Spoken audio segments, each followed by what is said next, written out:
Hello दोस्तों। पिछले video में हम लोगों ने अर्थव्यवस्था के क्षेत्र के बारे में पढ़ा था। इस वीडियो में हम लोग राष्ट्रीय आय, जीडीपी, एनएनपी, जीएनपी क्या होता है इसके बारे में जानेंगे और मैं इसमें एग्ज़ाम ओरिएंटेड फैक्ट ही कवर करूँगा जो आपके एग्ज़ाम के पॉइंट ऑफ व्यू से काफ़ी ज़्यादा इम्पोर्टेंट बन जाते हैं दोस्तों। तो आइए पढ़ते हैं। सबसे पहले भारत में जो राष्ट्रीय आय का प्रथम अनुमान लगाया गया था दोस्तों, वो दादा भाई नौरोजी के द्वारा वर्ष 1868 के लिए लगाया गया था, जिसे उनकी पुस्तक poverty and un British rule in India में प्रकाशित किया गया था। ठीक है दोस्तों।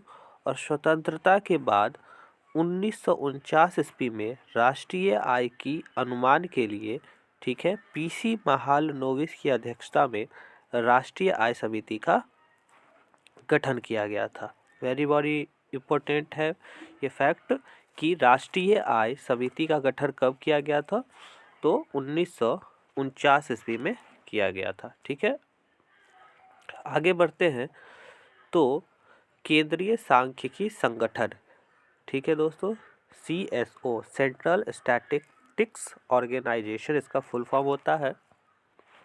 तो CSO जो है यानी कि केंद्रीय सांख्यिकी संगठन जो है वो भारत सरकार द्वारा मई 1951 में स्थापित किया गया था और वर्तमान में जो राष्ट्रीय आय का अनुमान लगाया जाता है वो इसी संगठन द्वारा लगाया जाता है। तो ये फैक्ट है, आपको याद रखना चाहिए कि CSO की स्थापना कब हुई थी, तो मई 1951 ईस्वी में हुई थी और वर्तमान में जो राष्ट्रीय आय का अनुमान लगाया जाता है वो किस संस्था के द्वारा लगाया जाता है, तो केंद्रीय सांख्यिकी संगठन के द्वारा लगाया जाता है।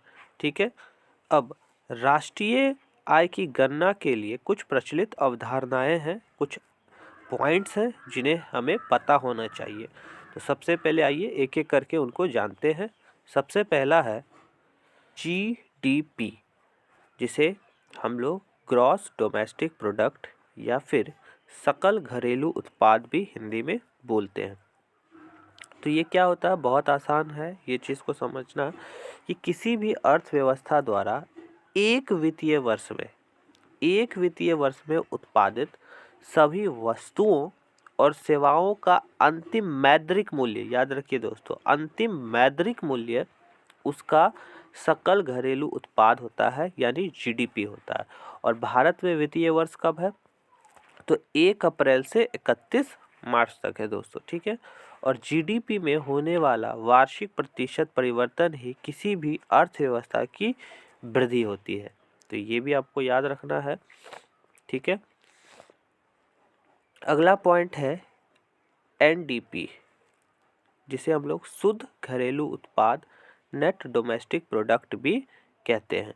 ठीक है, ये क्या होता है, तो शुद्ध घरेलू उत्पाद जो होता है यानी NDP जो होता है वो किसी अर्थव्यवस्था का वह GDP है जिसमें से एक वर्ष में हुए मूल्य ह्रास को यानी कि डिफरेंशिएशन को घटाकर प्राप्त किया जाता है। तो NDP क्या होता है, तो GDP माइनस मूल्य ह्रास यानी कि डिप्रेशिएशन होता है दोस्तों, याद रखिए। अगला है सकल राष्ट्रीय उत्पाद यानी कि ग्रॉस नेशनल प्रोडक्ट, GNP। तो GNP क्या होता है, तो किसी देश के नागरिकों द्वारा एक वर्ष में उत्पादित वस्तुओं और सेवाओं के अंतिम मौद्रिक मूल्य में, ठीक है, यानी कि जब GDP में उस वर्ष के विदेशों से अर्जित आय को जोड़ा जाता है तथा जब विदेशों से अर्जित आय को जोड़ा जाता है तथा विदेशियों द्वारा अपने देश के अंदर उत्पादित आय को GDP में से घटा दिया जाता है, तो उसी को हम लोग कहते हैं GNP दोस्तों। क्या कहते हैं, GNP कहा जाता है। तो GNP का फॉर्मूला क्या होता है, तो GNP बराबर GDP plus X minus M, जहाँ X का मतलब होता है देश के नागरिकों द्वारा विदेशों में अर्जित आय और M का मतलब होता है विदेशों द्वारा देश में अर्जित आय। ठीक है, ठीक है, और यदि x बराबर m होगा दोस्तों, यानी विदेशों में अर्जित आय और विदेशियों द्वारा अपने देश में अर्जित आय दोनों अगर बराबर हो तो जीडीपी और जीएनपी बराबर होगा दोस्तों, याद रखना। और बंद अर्थव्यवस्था क्या होता है दोस्तों? जिस अवस्था में आयात निर्यात नहीं होता है दोस्तों। तो वैसी अवस्था में क्या होगा? एक्स और एम दोनों का जो अंतर होगा वो 0 होगा, तब भी जीडीपी और जीएनपी बराबर होगा दोस्तों। ठीक है, आगे बढ़ते हैं। तो शुद्ध राष्ट्रीय उत्पाद क्या होता है, यानी एनएनपी यानी कि नेट नेशनल प्रोडक्ट क्या होता है? तो किसी भी अर्थव्यवस्था द्वारा उत्पादित एक वर्ष में सभी वस्तुओं और सेवाओं के अंतिम मौद्रिक मूल्य यानी जीडीपी में विदेशों से अर्जित आय को जोड़कर जब उसमें से मूल्य ह्रास को घटाया जाता है, याद करिए दोस्तों, किसको? मूल्य ह्रास को घटाया जाता है, तो अब जो आय बचती है उसी को हम लोग शुद्ध राष्ट्रीय उत्पाद कहते हैं। यानी कि एनएनपी क्या होता है दोस्तों? तो जीडीपी प्लस विदेशों से अर्जित आय माइनस मूल्य ह्रास, यानी कि जीएनपी माइनस डिप्रेशिएशन। ठीक है दोस्तों, जीडीपी और प्लस विदेशियों से आय को ही क्या बोला जाता है? जीएनपी बोला जाता है।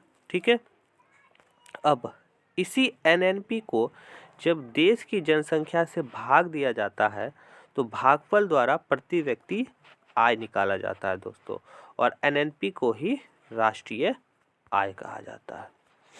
तो ये इम्पोर्टेंट फैक्ट थे जो आपको पता होना चाहिए। अगले वीडियो में दोस्तों हम इससे आगे के टॉपिक को कवर करेंगे। अगर आपको वीडियो अच्छा लगा हो तो मेरे चैनल को प्लीज़ सब्सक्राइब कीजिए, इससे हमें बहुत मोटिवेशन मिलता है दोस्तों और आगे काम करने में बहुत हेल्प होता है दोस्तों। तो अभी के लिए बस इतना ही, मिलते हैं अगले वीडियो में।